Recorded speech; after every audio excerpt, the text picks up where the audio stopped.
नमस्कार, मैं हूं आपके साथ नीलोफर अंसारी और आप देख रहे हैं सच की परछाई। आइए नजर डालते हैं आज की खास खबर पर। मैं पार्टी के हमारे प्रदेश के अध्यक्ष अबू आसिम आजमी साहब और जो हाल ही में समाजवादी पार्टी में शामिल हो रहे हैं अब्राहनी यूसुफ जी, सईद खान साहब, ज़ेबुनिसा मलिक जी, शहजाद अब्राहनी जी और इनके साथ बड़ी संख्या में लोग न केवल यहाँ हैं बल्कि महाराष्ट्र में भी बड़ी संख्या में लोग साथ आएंगे। इनके साथ साथ उत्तर प्रदेश में और बाहर के प्रदेशों में भी बड़ी संख्या में लोग समाजवादी पार्टी से जुड़ रहे हैं। समाजवादी पार्टी की कोशिश होगी जो लोग दूसरे दलों से आना चाहते हैं उन लोगों को शामिल कर करके जो पीडीए की लड़ाई है उसको और मजबूत बनाने का काम करेंगे। इधर भारतीय जनता पार्टी का जो काम करने का तरीका है उससे यही लग रहा है कि पीडीए की ताकत से वो घबराए हुए हैं। अभी कुछ दिन पहले उत्तर प्रदेश के सरकार के मुख्यमंत्री जी को जीरो याद आ रहा था। हिंदी में उसे कभी कभी अंडा भी बोलते हैं। आज सुनने में आ रहा है कि डंडा की बात कर रहे हैं।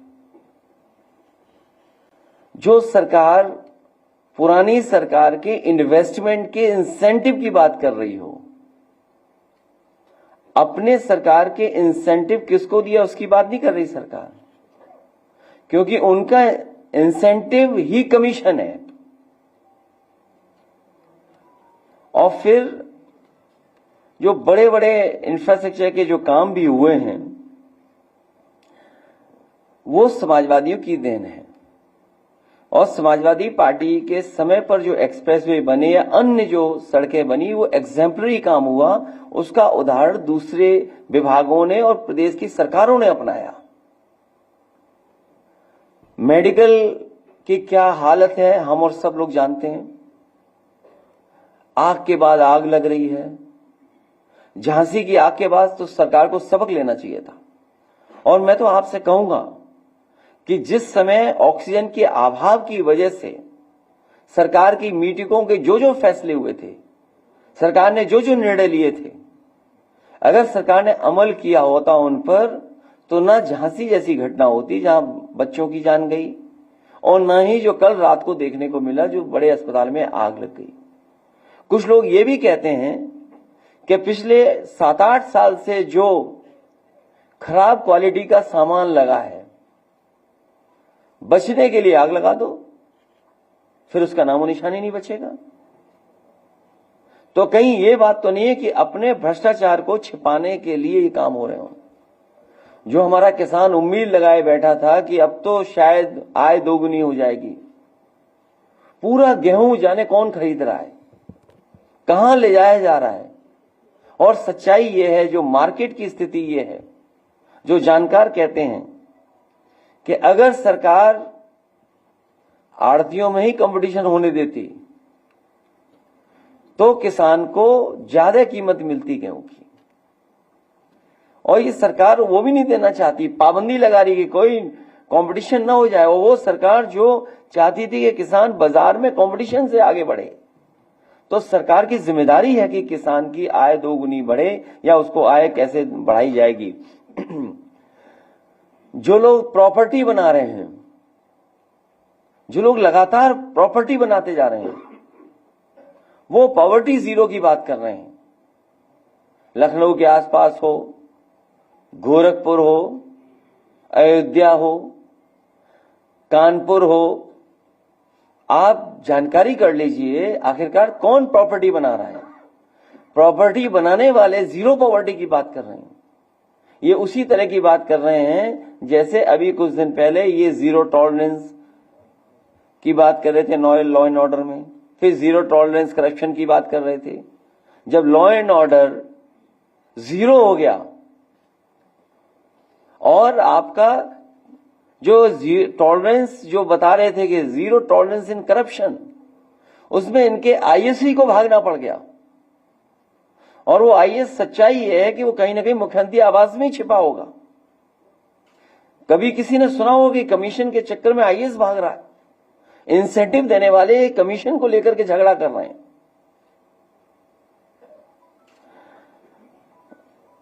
इसलिए इस सरकार को जीरो ही जीरो दिखाई दे रहा है, क्योंकि खुद जीरो होने जा रहे हैं। इनके फैसले पहले से ही पता लग जाते हैं। एक जो फैसला अभी होगा, उस फैसले में दो चीजें तो हमें भी पता है। एक कार्यवाहक होगा, एक सिंह होगा।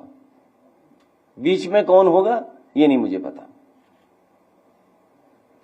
एक कार्यवाहक होगा और सिंह होगा, बीच में क्या होगा ये नहीं कह सकते। और फिर कल मुख्यमंत्री कह रहे कि मेट्रो बनाई है उन्होंने। अरे आप सबसे पढ़े लिखे लोग हैं, बुद्धिजीवी हैं और लखनऊ के हैं। आप मुझसे बताओ कहां मेट्रो बनाई उन्होंने? कोई मेट्रो बनी हो तो बता दें, किस जगह मेट्रो बनी है? पूरे उत्तर प्रदेश में जो मेट्रो आज बनी और चल रही हैं, वो समाजवादियों की देन है, वो भारतीय जनता पार्टी की कोई उपलब्धि नहीं है। जब नौकरी नहीं, रोजगार नहीं, और जब नौकरी रोजगार मिल जाने चाहिए थे, तब सरकार कह रही कि हमने लैंड बैंक तैयार किया है। जो सरकार अभी भी लैंड बैंक तैयार कर रही हो तो इन्वेस्टमेंट क्या है होगा? फिक्की जैसी बड़ी संस्था है, हालांकि उस पर टिप्पणी नहीं करनी चाहिए कि वो कमजोर लोग होते हैं, उद्योगपति कारोबारी लोग, वो सरकार से सवाल नहीं पूछ सकते। जो सरकार कहेगी उसी को स्वीकार कर लेंगे। फिक्की वाले खुद जानते होंगे कि न जाने कितना भ्रष्टाचार है, और वही रटा रटाया पुराना घिसा पिटाया डायलॉग कि भर्ती होती थी वो आ जाते थे।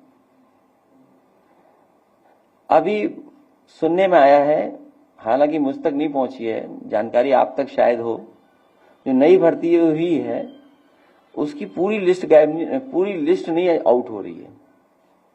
अरे अगर भर्ती हो गई है तो आप पीडीएफ कर दीजिए सार्वजनिक। आप इंडिविजुअल क्यों कर रहे हैं? आप मेडिकल कॉलेज बना रहे हैं कहां पर? हरदोई में। हरदोई के बगल में है शाहजहांपुर, वित्त मंत्री जी का जिला है। इस योजना के तहत उस समय के जो स्वास्थ्य मंत्री थे नड्डा जी, मैंने खुद और जेपी नड्डा साहब ने मिल करके पहला मेडिकल कॉलेज शाहजहांपुर में शुरू किया था। और जब मैं विधानसभा में था तो मैंने सवाल किया था कि मानक के अनुसार प्रोफेसर, असिस्टेंट प्रोफेसर और टेक्निकल स्टाफ कितना होना चाहिए। जब शाहजहांपुर जैसे मेडिकल कॉलेज में जो वित्त विभाग के मंत्री जी का क्षेत्र है वहां नहीं है, तो पूरे उत्तर प्रदेश में ये जो बने बिल्डिंगें जो बन रही हैं ये केवल ढांचा है, ये मॉडर्न खंडर हैं, इनके अंदर इलाज नहीं हो रहा है। और इलाज अगर हो रहा होता, अगर इन्होंने वाकई में इलाज का इंफ्रास्ट्रक्चर बेहतर किया होता, तो हमें जो तस्वीर देखने को मिलती हैं, मैं उन पत्रकार साथियों का भी धन्यवाद देता हूं, इतने दबाव के बाद भी वो तस्वीरें बाहर आ जाती हैं, अखबार में छप जाती हैं। इसके लिए मैं उनका बहुत बहुत धन्यवाद और बधाई भी देना चाहता हूं। तो सोचिए मेडिकल का क्या हाल है। किसी अस्पताल में चले जाए, गरीब को इलाज नहीं मिल रहा, गरीब धक्के खा रहा है। तो ये सरकार जो ट्रिलियन डॉलर की इकोनॉमी की सपने दिखा रही है, ट्रिलियन बात तो यही है कि लखनऊ वाले दिल्ली वालों को धोखा दे रहे हैं। कब कौन चला जाए, चलिए वो क्या कहावत है आखिरी समय का, बस वही चल रहा है। इसलिए अंडा और डंडा याद आ रहा है हमें, अंडा जीरो वाला और डंडा जाने के उनसे डंडा याद आ रहा है। क्या ये मुख्यमंत्री भाषा हो सकती है? और फिर अभी बाबा साहब भीमराव अम्बेडकर जी का हम लोगों ने संविधान और जयंती मनाई उनकी। सोचिए खुलेआम क्या लोग कह रहे हैं, गोली मार देंगे, जान ले लेंगे, हत्या कर देंगे। हमारे पास राणा जैसे लोग हैं जो जाकर के किसी की भी हत्या कर देंगे। तो यही संविधान है, यही बाबा साहब भीमराव अम्बेडकर जी का बना हुआ संविधान है। पुलिस पता नहीं क्या कर रही है, वो ढूंढ रही सोशल मीडिया पे कौन क्या लिख रहा है। एक बहुत नासमझ कार्यकर्ता कल मुझे मिला प्रतापगढ़ का, हालांकि सोशल मीडिया पे लिखने पे बहुत सारे लोगों पर एफआईआर हुई है। बीजेपी को आजादी है। मुझे पता है कि गुड़गांव में एक है व्यक्ति और कुछ नोएडा में, जो ये ऑपरेट करते थे चीजें, पैसा मिलता उनको बड़े पैमाने पर, भर भर के पैसा जा रहा है। जो गरीब थे वो जाने किस हवाई जहाज में उड़ रहे हैं, सुनने में आ रहा है। तो गरीब एक ना समझ कार्यकर्ता ने कुछ लिख दिया। आप में से कौन स्वीकार करेगा कि मुख्यमंत्री की भाषा ऐसी होनी चाहिए? भाई डंडे वाली भाषा तो नहीं होनी चाहिए और टोटी वाली भी भाषा नहीं होनी चाहिए। तो अगर ना समझ ने कुछ लिख दिया तो पुलिस भाग रही है। बताओ, पुलिस उनके खिलाफ नहीं भागेगी जो दिल्ली में शपथ लेकर के बैठी हुई है।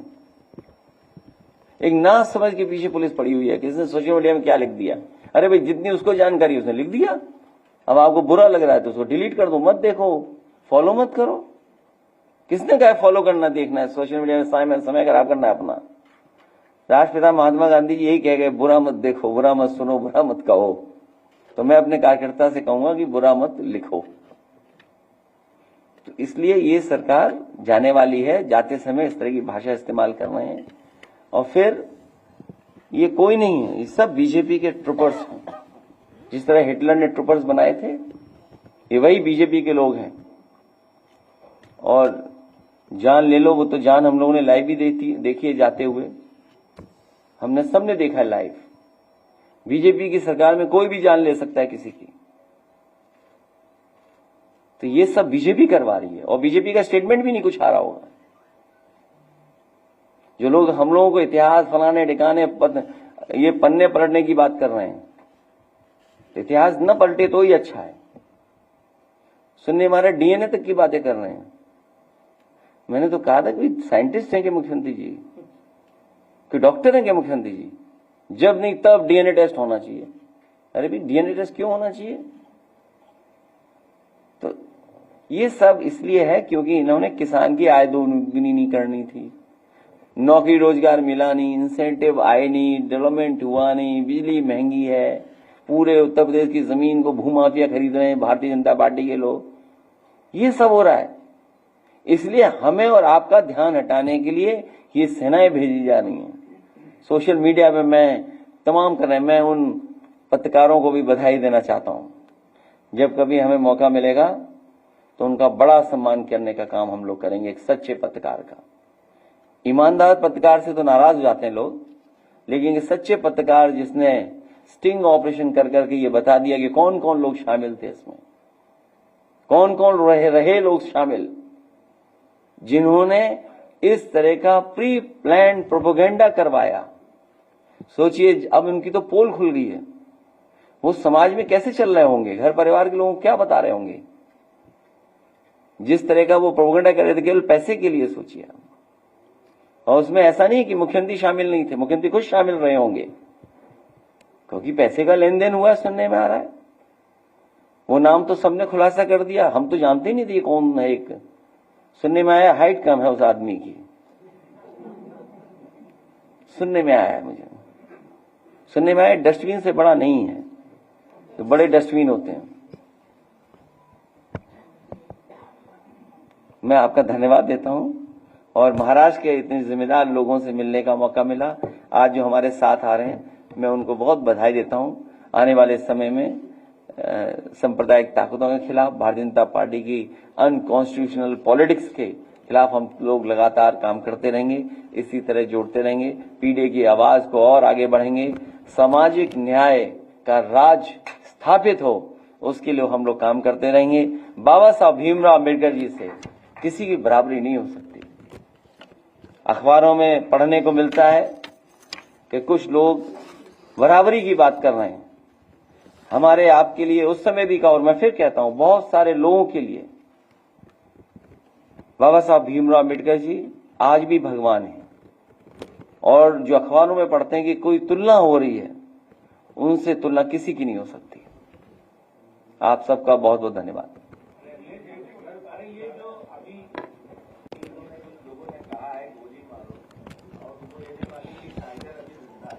नहीं, वो देखो ये डायलॉग की बात है। देखिए कौन ना समझ, देखिए हाँ चलो हाँ बोल दो। तुम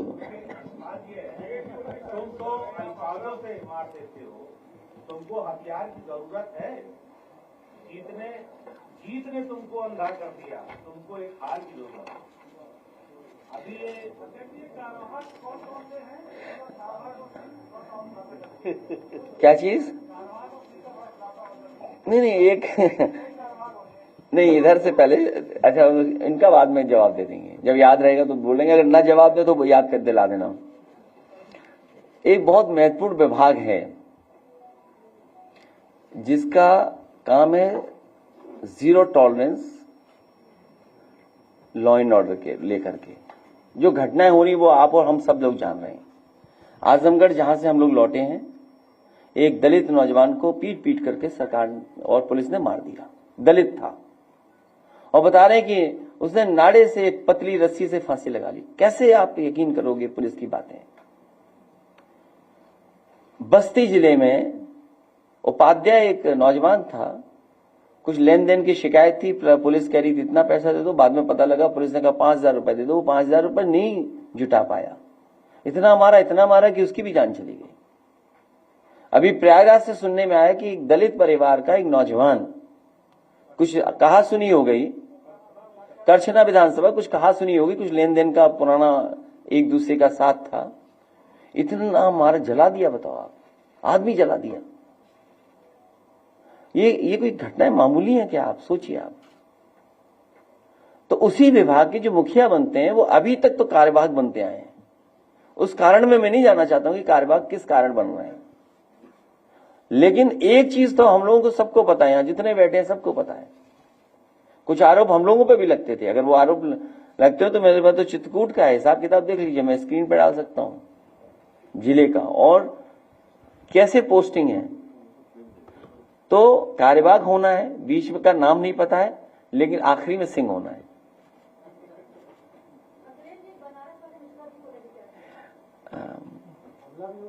जिन पे वार हुआ उन्हीं को जेल भेज दिया। सोचो, वार जिस पे हुआ उसी को जेल भेज दिया। मिश्रा जी कम से कम बोल तो रहे हैं, उन्हें सजा बोलने की मिली है। जैसे किसी को खाता नहीं भाता, हाथा नहीं भाता, हाथा तो समझ रहे होंगे ना, हाथा ही नहीं भाता, किसी को पसंद ही नहीं है। तो समझ लो यही बात है कि मिश्रा जी क्योंकि सरकार के खिलाफ समय समय पे कुछ बात कह दे रहे थे। भाई जेल तो उसको जाना चाहिए था जिसने कहा करनी सेना का कौन साथी है कि हम लोग जान ले लेंगे, मार देंगे, गोली मार देंगे। भाई ये जो साथी हमारे पत्रकार पूछ रहे हैं, ये सीरियस बात है। टाइगर जिंदा तो फिल्मों में होता है, हकीकत में नहीं होता। हकीकत में पता नहीं कौन क्या कर दे। दुनिया में तमाम उदाहरण है, तमाम उदाहरण है, अपने देश के उदाहरण है। दूर क्यों जाते हैं हम लोग? भाई ये नफरत कौन पैदा कर रहा है, जहर कौन घोल रहा है? अरे ना समझ है। उसके परिवार का पता करो, एक खोखे की दुकान है, चाय बेचता है परिवार, आप भी जानकारी करना। अरे भाई जो लाइव मर्डर देखा, अगर उनका बैकग्राउंड देखोगे आप, तो क्या वो कोई बहुत बड़े रईस लोग थे क्या जिन्होंने मर्डर किया है? आप बैकग्राउंड पता करिए। ये सरकार जस्टिफाई नहीं कर पाएगी कि इतनी कीमती रिवॉल्वर उसके हाथ में कैसे आई है।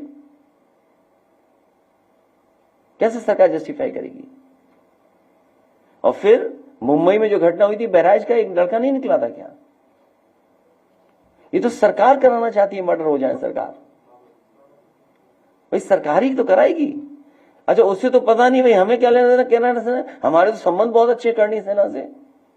क्या नहीं है संबंध हमारे अच्छे करनी सेना से? बहुत अच्छे संबंध हैं। संबंध का खराब है हमारे। हम राजस्थान से पढ़े और हमारा सबसे प्रिय गाना वही है नुसरत फतेह अली खां का, जो मीरा का भजन उन्होंने कव्वाली बना दी या गजल बना दी। तब इस करनी सेना को इसके पीछे ही पड़ जाए। मीरा को भी ढूंढे कि कहां है मीरा, ढूंढे नुसरत फतेह अली खां कहां है। दोनों लोग स्वर्ग में मिलेंगे, जाओ ढूंढाओ। तो हमारा तो लगाव है। अब बताओ, मीरा का भजन सुनते हैं, हम कहेंगे बुलाओ प्ले करो यार मीरा का भजन। आप भी सुनिए कौन सा भजन, क्योंकि हम तो सुनते हैं। अब बताओ करनी सेना बंदूक लेके आ जाए तो क्या करेंगे? नहीं सुनोगे आप। और इसीलिए 400 नहीं जीते। अगर 400 जीते होते, सड़कों पे होती तलवारें, सड़कों पे होती राइफलें। अरे सुन लो पहले यार, नुसरत अली खां का मीरा का भजन सुनो। फिलहाल के लिए इस खबर में इतना ही। देश और दुनिया से जुड़ी हर खबर देखने के लिए हमारे चैनल सच की परछाई को लाइक करें, सब्सक्राइब करें और हाँ, वीडियोस को शेयर करना ना भूलें। नमस्कार।